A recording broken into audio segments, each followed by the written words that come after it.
नमस्ते बच्चों। आप सबका अम्मू एंड यू चैनल पर प्यार भरा स्वागत। अम्मू हर बार की तरह एक कहानी लेकर आपको सुनाने के लिए तैयार बैठी हैं। आज बहुत दिनों बाद अम्मू का मन हुआ पंचतंत्र की कहानियों में से एक सुनाने का। जैसा पहले मैं बता चुकी हूँ कि पंचतंत्र की कहानियां रोचक होने के साथ साथ बड़ी ही शिक्षाप्रद होती हैं। बड़े ही सरल तरीके से बड़ी ज्ञान की बातें हमको सिखा जाती हैं। उनको अगर हम सीखते हैं और अपने जीवन में उनका पालन करते हैं तो हमारा जीवन निश्चित रूप से बेहतर बनता है। आज की कहानी है एकता में बल। एक जंगल की कहानी है और एक जंगल में एक बहुत बड़ा विशाल बरगद का पेड़ था। उस बरगद के पेड़ में तरह तरह के पक्षी रहते थे, अपना घोंसला बनाते थे। उन सब पक्षियों में एक कौवा और कौवी का जोड़ा था। वो दोनों एक दूसरे को बहुत प्यार करते थे और उन्होंने बड़े प्यार से तिनका तिनका तिनका जोड़कर अपना एक सुंदर सा घोंसला बनाया था। पेड़ इतना बड़ा था, उसकी एक बड़ी सी डाल में उन्होंने सुरक्षित रूप से एक घोंसला बनाया। उस घोंसले को बनाते हुए दोनों अपने अपने भविष्य के सपने देखते और कहते, कौवी, हम ना इस सुंदर घोंसले में छोटे छोटे नन्हे नन्हे बच्चे पालेंगे। वो बच्चे जब बड़े होंगे, जरा सा भी बड़े होंगे ना, उनको हम उड़ना सिखाएंगे।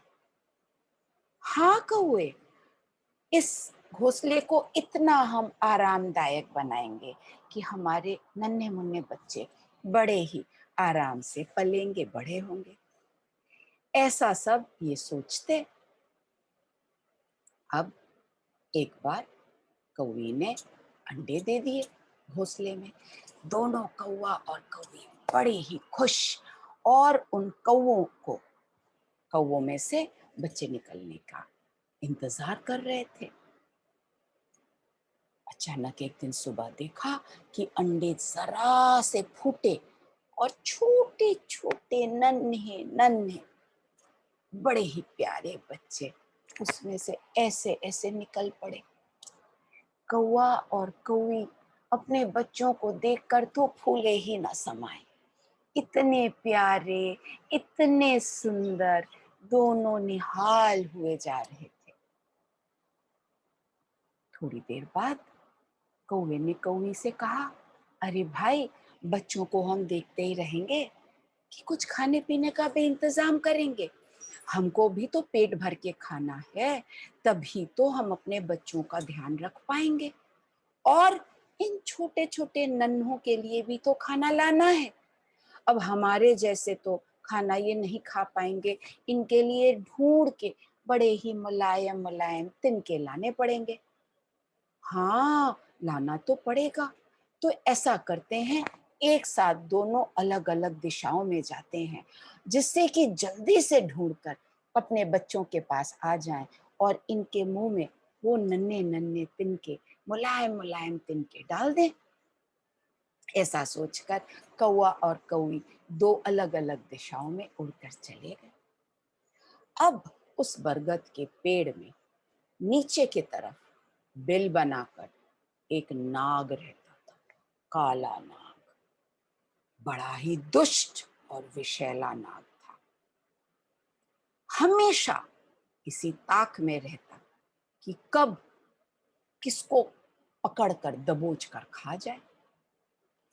चूंकि कौवा कौवी का घोंसला नीचे की तरफ था, वो नाग इन सब की बातें सुनता था।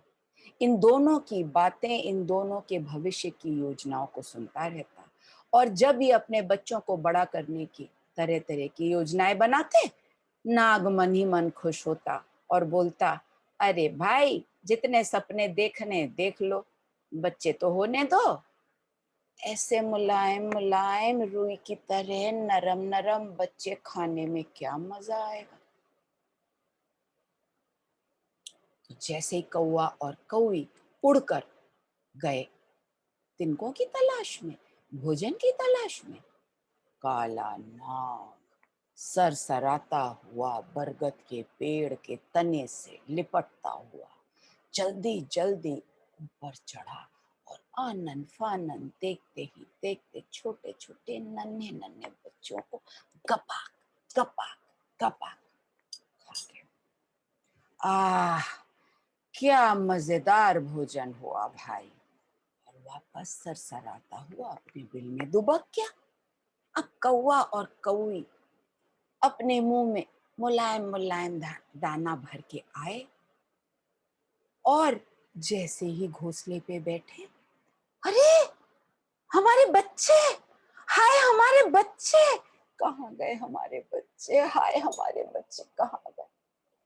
बच्चे नदारद, कहीं अता नहीं पता नहीं, परेशान दुखी दोनों ही बिलख बिलख कर रोने लगे। उनके तो कुछ भी समझ में नहीं आ रहा था, क्या करते कहीं पता नहीं चला। थोड़े दिनों बाद फिर से कौवी ने अंडे दिए, फिर वही हुआ। प्यारे प्यारे बच्चे अंडे फूट के निकले और कौवा और कौवी उन दोनों उन बच्चों के लिए मुलायम दाना लाने अलग अलग दिशाओं में उड़ गए। दुष्ट नाग इसी ताक में था। उसे तो सब पता चलता था क्योंकि इन दोनों की बातें उसको सुनाई देती थी।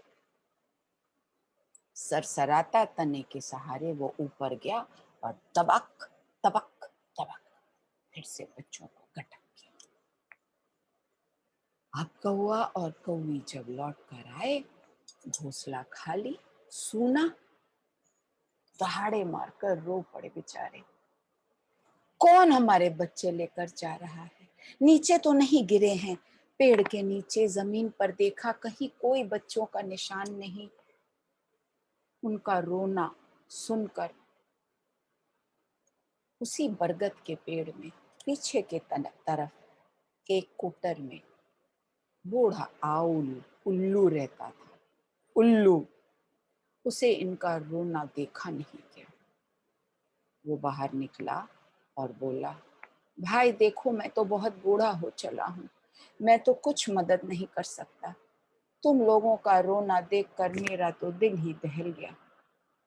हम क्या करें भाई, हमारे बच्चे, नन्हे नन्हे बच्चे, दूध मुहे बच्चे, पता नहीं कहाँ चले गए, कौन लेके चला गया। हमारा तो दिल ही टूट गया। हाँ भाई, ऐसी दर्दनाक चीख और पुकार सुनकर मुझसे भी रहा नहीं गया। मैं बताता हूँ क्या हुआ तुम्हारे बच्चों का। तुमको पता है? हाँ भाई, बूढ़ा हूं इसीलिए कुछ कर तो नहीं सकता, लेकिन देख तो सकता हूँ। क्या हुआ हमारे बच्चों का, क्या हुआ? दुष्ट नाग जो नीचे रहता है बिल में, वो आके तुम्हारे बच्चों को खा गया। मैं बूढ़ा, मैं तो उनको बचा भी नहीं सका। मैं क्या करता, मेरे शरीर में तो कोई ताकत ही नहीं है। क्या? नाग खा गया? हमारा पड़ोसी नीचे रहता है, उसे हमारे बच्चों को खाने में तनिक भी दया नहीं आई। कितना निर्दयी निष्ठुर है ये नाग। अब तो दोनों को चिंता ने सता लिया।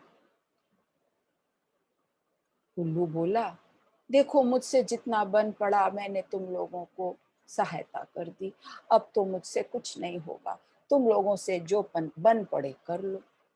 कौवी बोली, कौवा हम लोग आज ही यहाँ से चले जाएंगे, दूसरा पेड़ ढूंढेंगे, वहां फिर से घोंसला बनाएंगे, यहाँ नहीं रहेंगे। कौवी दूसरे पेड़ में घोंसला बनाएंगे, वहां पर भी तो कोई नाग आ सकता है ना, कोई भी सांप आ सकता है। दुश्मन से भाग के तो कोई फायदा नहीं, हमको तो कोई और योजना सोचनी चाहिए।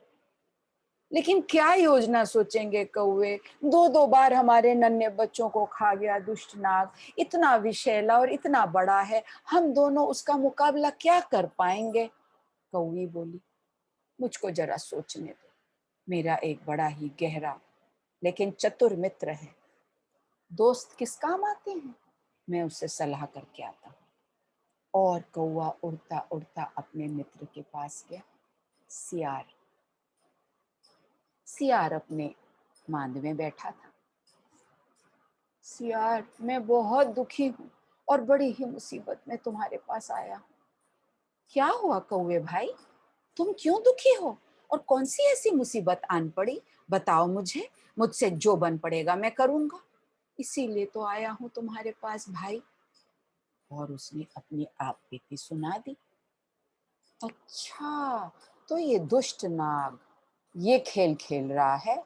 हाँ बताओ, और इतना विशैला और विशाल है कि हम दोनों उससे लड़ भी नहीं सकते, उसका सामना भी नहीं कर सकते।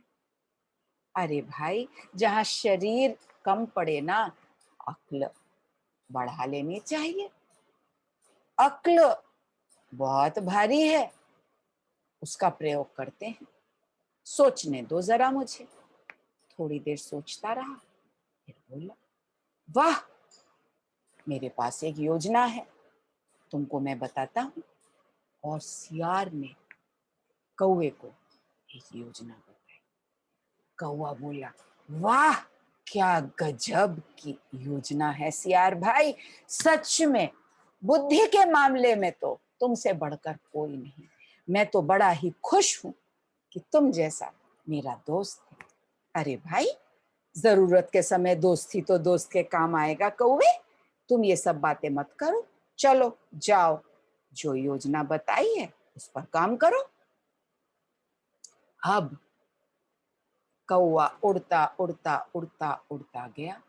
उस जंगल में एक तालाब था। वहां पर रानी अपनी सखियों के साथ रोज स्नान करने आती थी। कौवे ने देखा रानी अपनी सखियों के साथ वहां स्नान कर रही हैं और उनके सब सिपाही और अंगरक्षक दूर दूर पेड़ों के चारों तरफ खड़े पहरा दे रहे हैं। बताई गई योजना के अनुसार कौवे ने देखा रानी और उनकी सखियों ने अपने बहुमूल्य जेवर एक पेड़ के नीचे उतार के रखे थे और पानी में वो नहा रही थी। कौवे ने क्या किया बच्चों? कौवा गया चुपचाप उड़ते हुए एक सुंदर से हार को देखा, झपट्टा मारा अपनी चोंच से और ले उड़ा।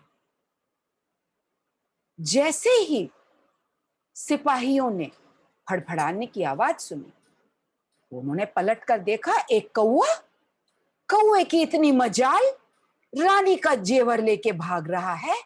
मारो इस कौवे को, मार ही डालो आज, इतनी बड़ी इसकी हिम्मत, कहकर सिपाही पीछे पीछे भागे। कौवा अपनी चोंच से माला को पकड़े था, उस हार को पकड़े था और उड़ रहा था बड़ी तेजी से। और नीचे धरती पर सिपाही उसका पीछा कर रहे थे। कौवा उड़ते उड़ते अपने घोंसले वाले पेड़ पर गया, बरगद के पेड़ के पास, और सांप के बिल के पास जाकर उसने वो हार फेंक दिया और जाके जल्दी से अपने घोंसले में छुप गया।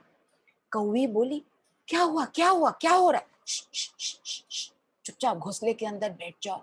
और कौवा और कौवी घोंसले के अंदर चुपचाप बैठ गए। आवाज मत करना, चुपचाप तमाशा देखो। अब वो हार सांप के बिल के पास रखा था। सैनिक आए, बोले, ये बिल के पास? जरूर जो उड़ा के लाया है इस हार को बिल के अंदर गया है, पकड़ते हैं तो, खोदो बिल को। भालों से, तेज तेज भालों की नोक से उस बिल को खोदा गया और बिल को खोद के सांप अंदर दुबका बैठा था। वो भाले की नोक उसको चुभो रही थी, तिल मिला रहा था, लेकिन क्या करता, कहाँ जाता? लंबे लंबे भाले थे और भाले की नोक से मार मार के वो अंदर सांप बुरी तरह से आहत हो गया, शत शत हो गया, खून से लथपथ हो गया। अब सिपाही बोले, अंदर से तो कुछ निकल नहीं रहा, कोई निकल नहीं रहा, कौन है? और भाला जब निकाला, उसमें वो लथपथ, खून से लथपथ मरा हुआ, तिल मिलाता हुआ सांप निकला। अच्छा, तो ये इसकी कारस्तानी थी। चलो अच्छा हुआ, सजा मिली इसको। हार उठाया, सिपाही रानी के पास चल दिए। कौआ और कौवी ऊपर से सब देख रहे थे। देखा किस तरह से उस दुष्ट नाग को भाले से कोच कोच कर मारा गया, और कैसी दर्दनाक मौत मिली उस दुष्ट को। कौआ और कौवी बहुत खुश हुए। ऊपर से वो उल्लू महाराज भी देख रहे थे, बड़े खुश हो गए। बोले, इतना ये निर्दयी था, क्रूर था, इतनी क्रूरता का तो ऐसा ही निष्ठुर अंत होना चाहिए। बिल्कुल सही न्याय किया ईश्वर ने। कौआ और कौवी खुशी से नाचने लगे। कौवे ने कहा, रुको भाई, पहले मैं अपने मित्र को धन्यवाद तो करके आऊं। उड़ता हुआ गया। अरे सियार भाई, अरे सियार भाई, मैं तो खुशी से पागल हो गया हूँ। बहुत बहुत धन्यवाद, बहुत बहुत आभार तुम्हारा, बहुत बहुत आभार तुम्हारा, जो तुमने ऐसी योजना बनाई। मर गया वो नाग, और अब हमेशा के लिए हम सुरक्षित। सियार ने बोला, मैं बड़ा खुश हूं कि तुम्हारी मुसीबत टल गई। अरे भाई, अक्ल से बढ़ी कुछ भी नहीं होती। अक्ल से बढ़कर कौन? कुछ भी नहीं। एक दूसरे के साथ हमको हमेशा मिलजुल कर रहना चाहिए। इसी को तो हमको एकता कहते हैं। इसी एकता में बल होता है। देखो ना, उल्लू महाराज ने तुमको मदद की ना, तुम मेरे पास आए, हम सब ने एक दूसरे की मदद की, और इस तरह से इस निष्ठुर निर्दयी सांप का अंत किया। ऐसे ही हमें हमेशा एक बने रहना चाहिए, तभी एक से एक 11 का बल हमें मिलता है। बच्चों, एकता का बल, मजा आया? सुंदर कहानी थी ना? बड़ी प्यारी कहानी थी, और कितनी बड़ी सीख थी कि हमेशा मिलजुल के रहो, अपने मित्रों की मदद करो। मुसीबत के समय विशेषकर जो मदद मांगने आए, जी भर के मदद करो, तभी एकता बनी रहती है, और एक दूसरे के सहारे से हम बड़ी से बड़ी मुसीबत से छुटकारा पा सकते हैं, जैसे कि कौआ और कौवी ने मुसीबत से छुटकारा पाया। लाइक शेयर सब्सक्राइब करिए, बेल आइकॉन हिट करिए, और अपने दोस्तों को, मित्रों को अम्मू के बारे में बताइए, अम्मू एंड यू चैनल के बारे में बताइए। सबको कहानी सुनने का मौका दीजिए, और अम्मू का इंतजार करिए। कहानी सुनने के लिए बहुत बहुत धन्यवाद बच्चों। नमस्कार। जल्दी ही अम्मू वापस आती है नई कहानी के साथ।